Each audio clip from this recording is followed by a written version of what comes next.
Welcome to F260, week 15, 1 Samuel 1 and 2, entitled, Put That in Your Pipe and Smoke It, Satan. Highlight verse, 1 Samuel 1, 2. Elkanah had 2 wives. The name of the one was Hannah, the name of the other was Peninnah. And Peninnah had children, but Hannah had no children. The highlight verse, that's the highlight verse. Explaining this, Hannah was far from happy due to not only her barrenness, but also to the unkind conduct of Elkanah's other wife, Peninnah, who taunted Hannah unmercifully about her childlessness. They all regularly visited Shiloh to worship. On one of their annual visits to this holy place, Hannah made a special plea to God for a son. God answered her prayer, for she conceived that very night that they returned home, and thus was the birth of the prophet Samuel. Applying this, God answers prayer. I would like to recount a time that he did that for me.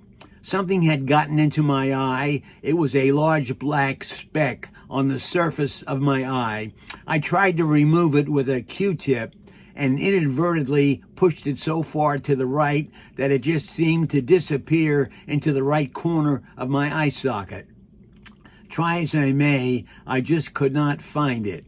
Later, after going to bed, I awoke with an uncomfortable feeling in my eye and was not sure if that speck was still there or I was just feeling the after effects of it having been there. Then you know who, old Slewfoot, started doing a number on me with thoughts like, what if that speck has worked its way to the back of my eye and will need to be surgically removed? The more I thought about it, the harder it was for me to fall back asleep. Then I remembered a favorite saying, prayer is the currency of God's economy. So I did what I should have done from the very beginning of all this. I prayed, Lord, I don't know if that speck is still there or not, but you know. You know all things and can do all things. So if it's not still there and I'm just feeling the effects of its having been there, I ask you to heal the irritation. But if it's still there, I know that you are able to remove it. Then I was able to get back to sleep. However, I reawakened several hours later when I felt something in the corner of my eye. I rubbed it out, and when I turned on the light, there it was on the tip of my index finger, that little black speck.